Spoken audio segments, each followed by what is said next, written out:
জাপানের সাথে জার্মানির খেলা ফিফা ওয়ার্ল্ড কাপ 2022 ওই খেলায় জিতেছিল জাপান। 22 সালের এই ফিফা ওয়ার্ল্ড কাপে জাপান ফুটবল খেলায় জিতে as a part of their celebration তারা খেলার পরে পুরো স্টেডিয়ামটারে ক্লিন করে the fan base of Japan lakh lakh মানুষ খেলা দেখতে যায়, তো এত ডাস্টবিনও তো নাই, তো যারা ডাস্টবিনে জায়গা পায় নাই তারা এই যে চকলেটের প্যাকেট, পানির বোতল, চিপসের প্যাকেট তারা এদিকে সেদিকে রেখে দিয়েছে। জাপানের ভক্তরা, জাপানের ফলোয়াররা as a part of their celebration তারা খেলার পরে পুরো স্টেডিয়ামের সব ময়লা আবর্জনা ক্লিন করে তারপরে বিদায় নিয়েছে। তাদেরকে কি ক্লিন করার দায়িত্ব দেওয়া হয়েছিল? জাপানের যে ছেলেরা খেলা দেখতে গেছিল ওদেরকে কি ক্লিন করার দায়িত্ব দিছিল?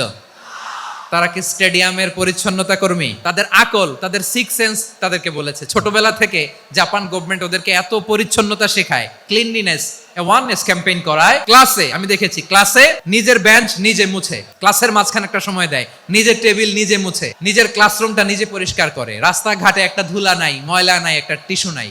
খেলার পরে গোটা বিশ্বকে তাক লাগিয়ে দিয়েছে। জাপানের ফ্যানরা সবার রেখে যাওয়া গার্বেজ, টিস্যু, বোতল পরিষ্কার করে তারপরে স্টেডিয়াম থেকে বিদায় নিয়ে। আমরা কেন এমন হইতে পারলাম না? জাপানের যারা এগুলো করছে ওদের 3টা করে চোখ না? চোখ তো 3টা জাপানো লাগো, হাত তো 4টা, কান তো 6টা, নাকি আমার মতো 2 হাত 2 কানওয়ালা মানুষ? চোখে দেখলে ওটা মানুষ না। চিন্তা করছেন? তার মানে জাপানিজদেরকে যে গ্রুমিং করে শিখানোর মাধ্যমে পরিচ্ছন্ন বানানো গেছে, ওরা যেমনি মানুষ আমরাও মানুষ, আমাদের সন্তানদেরকে শেখালে তারাও পারবে।